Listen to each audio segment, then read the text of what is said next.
Voici le journal des médias avec Guillaume Janton. Et elle a une ce matin, Enora Malagré explique pourquoi elle a quitté Touche pas à mon poste, la mort du journaliste Hervé Guéquier, ancien otage en Afghanistan, et une nouvelle rédactrice en chef aux 20h de France 2. Et on commence donc avec Enora Malagré qui s'exprime pour la première fois depuis l'annonce de son départ de Touche pas à mon poste. Il y a 15 jours, Enora Malagré annonçait dans une vidéo qu'elle avait décidé de quitter Touche pas à mon poste après 7 ans passés autour de la table de Cyril Hanouna. Hier, la chroniqueuse s'est exprimée sur les raisons de son départ dans 2 interviews accordées à Pure Média et Téléops. Enora Malagré explique qu'elle est partie pour 2 raisons. La première, c'est qu'elle ne se sentait plus à sa place dans l'émission. La seconde, c'est ce canular jugé homophobe diffusé le mois dernier. En tant que militante très engagée dans la cause gay, elle s'en veut d'avoir ri à ce qui, je cite, peut s'apparenter à de l'homophobie ordinaire. La chroniqueuse affirme également que Cyril Hanouna a été trop sévère avec elle pendant l'émission où elle se rendait la boule au ventre ces derniers temps. Par ailleurs, Enora Malagré révèle travailler sur d'autres projets. Le journaliste Hervé Guéquier, ex-otage en Afghanistan, est décédé hier. Grand reporter à France Télévisions et ex-otage en Afghanistan, Hervé Guéquier est mort hier à l'âge de 54 ans, selon le site de France 3 Nord-Pas-de-Calais où le journaliste avait démarré sa carrière. Hervé Guéquier serait décédé des suites d'une longue maladie. Depuis sa libération en 2011, il travaillait pour Envoyé spécial sur France 2. Plusieurs personnalités des médias ont rendu hommage à ce grand professionnel sur les réseaux sociaux, dont Élise Lucet et Yannick Le Tranchant, le nouveau directeur de l'information de France Télévisions.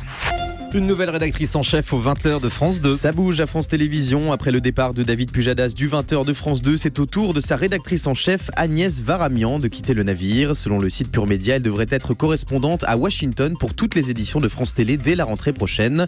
France Télévisions a officialisé le nom de sa remplaçante dans un communiqué. Il s'agit d'Agnès Molinier, auparavant en charge des tranches d'information du matin et de la mi-journée sur France 2. Nommée sur proposition du directeur de la rédaction Alexandre Cara et de Yannick Le Tranchant, Agnès Molinier prendra ses nouvelles fonctions le 14 août prochain.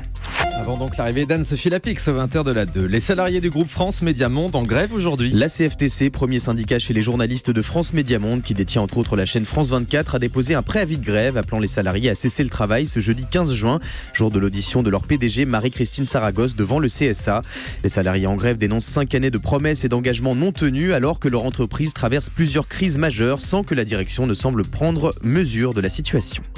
François Asselineau déplore l'arrêt de l'émission de Natacha Polony sur Paris Première. C'est un soutien inattendu pour Natacha Polony, dont l'émission Polonium sur Paris Première ne sera pas reconduite la saison prochaine.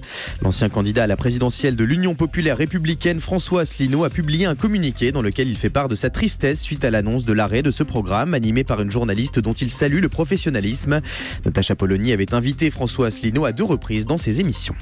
Et puis on parlait tout à l'heure de Timothée, grand maître de Midi dans le jeu de Jean-Luc Reichmann sur TF1. Eh bien, les plus grands maîtres de Midi vont s'affronter prochainement dans le jeu de Reichmann. À l'occasion de l'anniversaire des 12 coups de Midi, les plus grands maîtres de Midi de l'histoire vont s'affronter chaque midi du lundi 3 au samedi 8 juillet dans le combat des maîtres.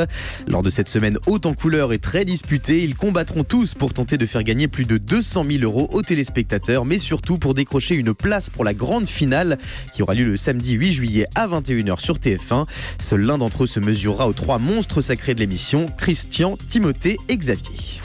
La chaîne Sister va fêter les journées internationales du chat et du chien. La chaîne du groupe M6 célébrera le 8 août prochain la journée internationale du chat avec au programme le film Garfield 2 en prime time avec les voix de Koé et Virginie Efira suivi d'un bêtisier inédit sur les lolcats, les chats célèbres sur internet. Les chiens auront eux aussi droit à leur journée spéciale sur Sister. Ce sera le 26 août prochain avec au programme 3 téléfilms qui ont du chien en journée et en soirée un bêtisier intitulé Le Zapping le plus chien. Ça va être bien ça. Allez, on termine avec le chiffre du jour. 13 000 €, c'est le prix auquel ont été vendus les meubles d'Apostrophe, la mythique émission littéraire de Bernard Pivot sur Antenne 2 lors d'une vente aux enchères. 4 bibliothèques, des panneaux décoratifs et une paire de fauteuils créés par Philippe Stark. Dans un entretien accordé aux Parisiens, Bernard Pivot explique qu'il regrette la destinée de ce décor. J'aurais préféré que les fauteuils d'Apostrophe retrouvent le contact chaleureux de fesses d'auteurs contemporains. 13 000 €, non, c'est pas beaucoup pour le décor d'Apostrophe aux enchères. On aurait pensé que ça pouvait valoir un petit peu plus. Merci beaucoup Guillaume.